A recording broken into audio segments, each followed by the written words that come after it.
ପୂର୍ବତନ ଆସ୍କା ଲୋକସଭା ଯୁବ କଂଗ୍ରେସ ସଭାପତି, ବର୍ତ୍ତମାନ ଆସ୍କା ବିଧାନସଭାର ଯୁବ କଂଗ୍ରେସ ଉପସଭାପତି ଦାୟିତ୍ୱରେ ଅଛି। ଦେଖନ୍ତୁ, ଆଜି ଯେଉଁ ପ୍ରେସ୍ କନଫରେନ୍ସ ଡାକିଛି, ଆପଣମାନେ ଉପସ୍ଥିତ ହୋଇଥିବାରୁ ଆପଣମାନଙ୍କୁ ପ୍ରଥମେ ଧନ୍ୟବାଦ ଜ୍ଞାପନ କରୁଛି। ଆଜିର ଉଦ୍ଦେଶ୍ୟ ହେଲା 2014 ମସିହାରେ ମୁଁ କଂଗ୍ରେସର ଚିନ୍ତାଧାରାରେ ଅନୁପ୍ରାଣିତ ହୋଇକରି କଂଗ୍ରେସ ଦଳରେ ଯୋଗଦାନ କରିଥିଲି ଏବଂ ଆସିକା ବିଜ୍ଞାନ ମହାବିଦ୍ୟାଳୟରେ ଯେତେବେଳେ କଂଗ୍ରେସରେ ଯୋଗଦାନ କଲି 2014 ମସିହାରେ, ସେହି ସମୟରେ 2014 ମସିହାରେ ଆସିକା ବିଜ୍ଞାନ ମହାବିଦ୍ୟାଳୟକୁ କଂଗ୍ରେସ ଛାତ୍ର ସଂସଦ ନିର୍ବାଚନରେ କଂଗ୍ରେସ ସମର୍ଥିତ ପ୍ରାର୍ଥୀ ଜିତେଇ ଆଣିଥିଲୁ। ପରବର୍ତ୍ତୀ ମୁହୂର୍ତ୍ତରେ ଯଦି ଦେଖିବା 2016ରେ ମଧ୍ୟ ସମାନ ଅବସ୍ଥା ହେଇଥିଲା। ସାରା ଓଡ଼ିଶାରେ ଗଞ୍ଜାମ ଜିଲ୍ଲାରେ ମୁଖ୍ୟମନ୍ତ୍ରୀଙ୍କ ଜିଲ୍ଲାରେ ମଧ୍ୟ ବିଜୁ ଜନତା ଦଳର ଦବଦବା ଥିବା ସତ୍ତ୍ୱେ ମଧ୍ୟ ତାହାକୁ ଆମେ ଭେଦ କରି ଆସିକା ବିଜ୍ଞାନ ମହାବିଦ୍ୟାଳୟ 2016 ମସିହାରେ ପୁଣି ଛାତ୍ର ସଂସଦ ନିର୍ବାଚନରେ ଆମେ ବିଜୟ ଲାଭ କରିଥିଲୁ ଏବଂ ସେତେବେଳେ ଦଳ ଆମ ଉପରେ ଭରସା କରିକି ଆସିକା ବ୍ଲକର ଛାତ୍ର କଂଗ୍ରେସର ସଭାପତି ରୂପେ ଦାୟିତ୍ୱ ଦେଇଥିଲେ। ତାପରେ ପରେ ଯେତେବେଳେ ପଞ୍ଚାୟତ ନିର୍ବାଚନ ଆସିଲା 2017 ମସିହାରେ, ସେତେବେଳେ ମୁଁ ଆସିକା ବ୍ଲକର ଯେଉଁ 27 ଗୋଟି ପଞ୍ଚାୟତ ଅଛି ସେଥିରୁ କାଳସନ୍ଦପୁର ପଞ୍ଚାୟତରୁ ସମିତି ସଭ୍ୟ ପ୍ରାର୍ଥୀ ରୂପେ ମଧ୍ୟ ବହୁତ ବ୍ୟବଧାନରେ ବିଜୟ ଲାଭ କରି ଆସିକା ବ୍ଲକ ପଞ୍ଚାୟତ ସମିତିରେ ଜଣେ ମାତ୍ର କଂଗ୍ରେସର ସମିତି ସଭ୍ୟ ରୂପେ ନିର୍ବାଚିତ ହୋଇଥିଲେ।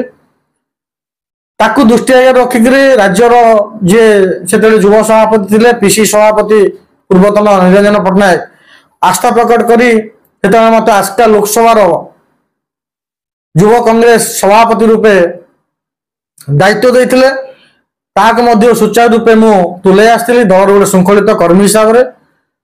ପରବର୍ତ୍ତୀ ମୁହୂର୍ତ୍ତରେ ଯେତେବେଳେ 2019ରେ ସାଧାରଣ ନିର୍ବାଚନ ହେଲା, ସ୍ୱର୍ଗତ ମନୋଜ ଜେନାଙ୍କର ନିର୍ବାଚନର ସାରଥୀ କାମ କରିଥିଲୁ ଏବଂ ଶୃଙ୍ଖଳାର ସହ କାମ କରିଥିଲୁ।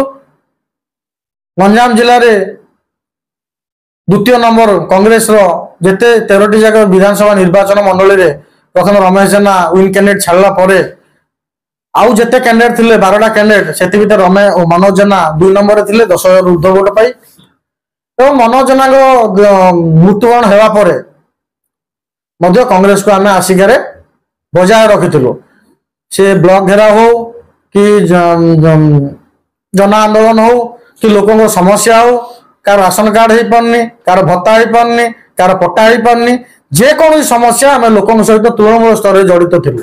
କିନ୍ତୁ ଯେତେବେଳେ 2024ରେ ସାଧାରଣ ନିର୍ବାଚନ ଆସିଲା, 17ତମ ସାଧାରଣ ନିର୍ବାଚନ, ଆସିକା ବିଧାନସଭା ନିର୍ବାଚନ ମଣ୍ଡଳୀ ସାରା ରାଜ୍ୟରେ ଗୋଟେ ପ୍ରତିଷ୍ଠିତ ନିର୍ବାଚନ ମଣ୍ଡଳୀ ଏବଂ ଯଦି ଆସିକା ଲୋକସଭା ନିର୍ବାଚନ ମଣ୍ଡଳୀ ଦେଖିବେ ତାହେଲେ ଭାରତ ବର୍ଷରେ ଗୋଟିଏ ସେନ୍ସିଟିଭ ମାନେ ଯୋଉଟାକି ଆଖି ଦୃଷ୍ଟି ସବୁବେଳେ ଆସିକା ଲୋକସଭା ନିର୍ବାଚନ ମଣ୍ଡଳୀ ସବୁବେଳେ ଆଖି ଦୃଷ୍ଟିରେ ଥାଏ।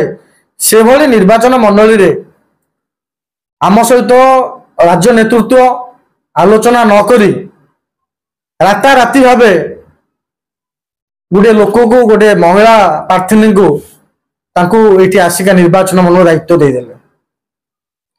ଏ ଅତ୍ୟନ୍ତ ଦୁର୍ଭାଗ୍ୟଜନକ କଥା।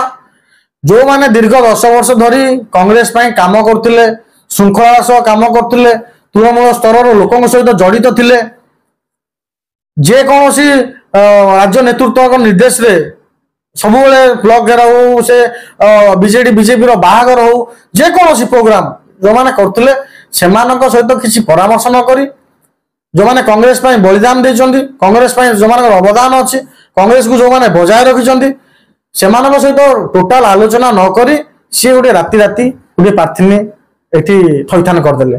ଯେଉଁ ପ୍ରାର୍ଥିନୀକି ଏଠି ଥଇଥାନ କଲେ, ଯେଉଁ ମହିଳାକୁ ଏଠି କ୍ୟାଣ୍ଡିଡେଟ୍ କରିଛନ୍ତି, ସିଏ ଏପ୍ରିଲ ମାସ ବୋଧେ 5 ତାରିଖ ଯାଏଁ ମାନ୍ୟବର ମୁଖ୍ୟମନ୍ତ୍ରୀ ନବୀନ ପଟ୍ଟନାୟକ ଆଉ ଯେଉଁ 5ଟି ସେକ୍ରେଟାରୀ ଅଛନ୍ତି ପାଣ୍ଡୁ, ତାଙ୍କର ଗୁଣଗାନ କରି କରି ଗୋଟିଏ ଟିକେଟ ଆଣିବା ପାଇଁ ଦୀର୍ଘ ଦିନ ହେଲା ପାଣ୍ଡିଆନ ପାଣ୍ଡୁ ଏବଂ ମାନ୍ୟବର ମୁଖ୍ୟମନ୍ତ୍ରୀ ଯେ ଅପାରଗ ମୁଖ୍ୟମନ୍ତ୍ରୀ ଦୀର୍ଘ 25 ବର୍ଷ ଧରି ରାଜ୍ୟକୁ ଶାସନ କରୁଛନ୍ତି, ତାଙ୍କର ଗୁଣଗାନ କରୁଥିଲେ। ସେ ହଠାତ୍ କଂଗ୍ରେସ ଦଳକୁ ପଳେଇଲେ ଏବଂ ସେ ମହିଳାଙ୍କୁ ଗୋଟେ ଟିକେଟ ଦିଆଗଲା। ଏଠି ମୁଁ ପ୍ରଶ୍ନ କରିବାକୁ ଚାହୁଁଛି ମାନ୍ୟବର ପିସି ସଭାପତିଙ୍କୁ, ଯେଉଁ ମହିଳାକୁ ଆପଣ ଆସିକା ନିର୍ବାଚନ ମଣ୍ଡଳୀରେ ପ୍ରାର୍ଥୀ କରିଛନ୍ତି କଂଗ୍ରେସ ଦଳ ତରଫରୁ, ସିଏ କ'ଣ ପ୍ରାଥମିକ ସଦସ୍ୟ ହେଇଛନ୍ତି କି? ପ୍ରଥମ କଥା ଯେ ସିଏ କଂଗ୍ରେସ ଦଳର ପ୍ରାଥମିକ ସଦସ୍ୟ ହେଇଛନ୍ତି କି? एवं सेही प्रार्थी जी तांकर स्वामी हीरा एवं खणी बेपार रे लोक प्लट बेपार रे भुआ बुले ना रे मुंबई एवं सेही जोटी आमर माननीय पीसी सभापति अछंती राजधानी भुवनेश्वर रे सेठी मध्य केस है 420 केस सी हाई कोर्ट रे एंटीसेप्टी बेल रे बाहर अछंती। द्वितीय कथा जो महिला को आसिका विधानसभा पाई कांग्रेस प्रार्थी करछि सी तांकर जी उमाभिषेक बहु बोली लोक सामने रे परिचय दौरान प्रथम जाना दरकार जिते खणदौली पंचायत 2017 मसीह समिति सभ्य रूपे खणदौली पंचायत जो प्रार्थी होते बहुत मार्जिन भोट रे सी हारचंती।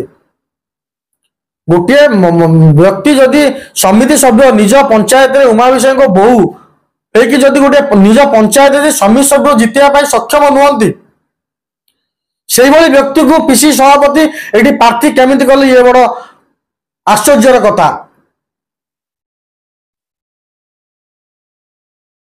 से आज तार तात्पर्य है आज मु दल छाड़ी दल छाड़ी अलरेडी पीसी सभापति पाखक मेल जरिए पठे सारी दल छाड़िया मो निष्पत्ति ना जो मोर अच्छा शुभेच्छु शह शह समर्थक ए विषय आलोचना कली आलोचना कला परे वरिष्ठ नेतृमंडल सहित फोन जोगे कथबार्ता भी कली